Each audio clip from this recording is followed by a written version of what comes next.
আসসালামু আলাইকুম রহমতুল্লাহ। প্রিয় দর্শক, আপনারা স্ক্রিনে দেখতে পাচ্ছেন দৌলতদিয়া ঘাটে যে বাসটি দুর্ঘটনার শিকার হয়ে ডুবে গিয়েছিল, সেই বাসটিকে উদ্ধার করার পরে তাকে একটি জায়গায় রাখা হয়েছে। আপনারা দেখতে পাচ্ছেন স্ক্রিনে। প্রিয় দর্শক, আমার কথা হচ্ছে, এই বাসের জানালার সাইডে যে রড দেয়া থাকে একবারে লম্বা করে, এই রডটা যদি না থাকতো তাহলে জানালা দিয়ে সহজেই কিন্তু অনেক মানুষ বের হয়ে জীবন বাঁচাইতে পারতো। আমি যখন বাসে চলাফেরা করি, মাঝে মধ্যে দূরে যখন যাই, তখন জানালার কাছে বসি এবং দেখি জানালার যে মাঝখান দিয়ে বরাবর একটা স্টিল দেয়া থাকে।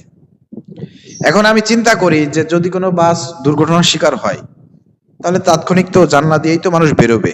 তো জানলা আছে ঠিক আছে, কিন্তু জানলার পুরো মাঝখান দিয়ে যে একটা রড দিয়া, এই রডের কারণে মানুষ কিভাবে বের হবে, আমরা কিভাবে বের হব?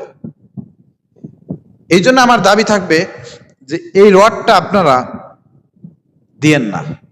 যদি দেওয়ার প্রয়োজন মনে করেন, রডটা আপনারা সিস্টেমেটিক ভাবে এমন জায়গা দেন যাতে বাস দুর্ঘটনা কবলে পড়লে পারে মানুষ সহজেই জানলা দিয়ে বেরোইতে পারে। বিশ্বাস করেন ভাই, এই রডের কারণে জানলা দিয়ে বের হওয়া সম্ভব না, অনেক কষ্ট হয়। ট্রেনে বের করতে গেলেও অনেক কষ্ট হয়।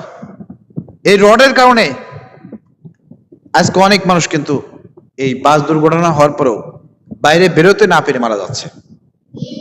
আমার এই দাবিটা থাকবে যে রডটা আপনারা এমন জায়গায় দেন যাতে মানুষ অনায়াসে সহজেই দ্রুত অ্যাক্সিডেন্ট ঘটলে পারে, দুর্ঘটনার শিকার হলে, পানিতে পড়ে গেলে পারে, এই জানলা দিয়ে বেরোইতে পারে।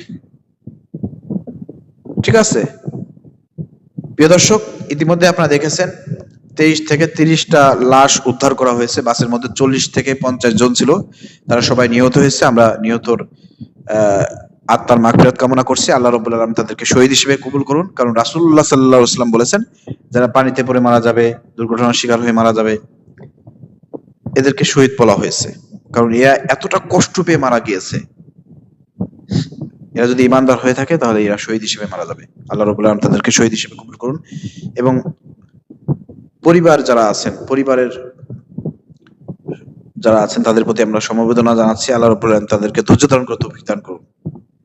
এবং পরবর্তীতে এই বাস দুর্ঘটনা যাতে না হয়, এ বিষয়ে সরকারকে পদক্ষেপ গ্রহণ করতে হবে। ইতিমধ্যে দেখলাম যে নৌমন্ত্রী ঘোষণা দিয়েছে যে যারা গাফিলতি রয়েছে, এই বাস দুর্ঘটনায় যাদের গাফিলতি রয়েছে, তাদের বিরুদ্ধে কঠোর আইন প্রয়োগ করা হবে।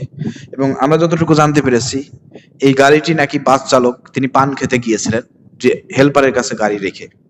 এই বাস চালককে ধরা হোক, তিনি কেন পান খাইতে গেলেন, তার ফাঁসি হওয়া দরকার। কি বলেন আপনারা? ও পান খাইতে গেছে এরকম একটা সিরিয়াস জায়গায় গাড়ি রেখে হেল্পারের কাছে দায়িত্ব দিয়ে ও পান খাইতে গেছে, ওর ফাঁসি হওয়া দরকার। ওর কারণে এই দুর্ঘটনা ঘটেছে। আর এই যে ফেরি, যেখানে ফেরি এসে ঠেকে যে ঘাট, ওই ঘাটের কোনো সিকিউরিটি নাই। ঘাটের সাইড দিয়ে একটা সিকিউরিটি দেওয়া উচিত ছিল। সিকিউরিটি থাকলেও কিন্তু আজকে কিন্তু বাসটা ওইখানে গিয়ে বাধাপ্রাপ্ত হইতো, কিন্তু বাধাপ্রাপ্ত হয় নাই। এই ঘাটগুলো সংস্কার করা দরকার। আর কত প্রাণ ঝরলে পারে সড়কে, নৌপথে আমাদের মানুষের এই আপনার এই পরিবহন, তারপরে এই মানুষের যাত্রাপথটা সহজ হবে, নিরাপদ হবে। আর কত প্রাণ জ্বললে পারে, এই প্রশ্ন আমরা সরকারের কাছে রাখতে চাই। প্রিয় দর্শক, ভিডিও শেয়ার করে সবাইকে দেখার সুযোগ করে দেন।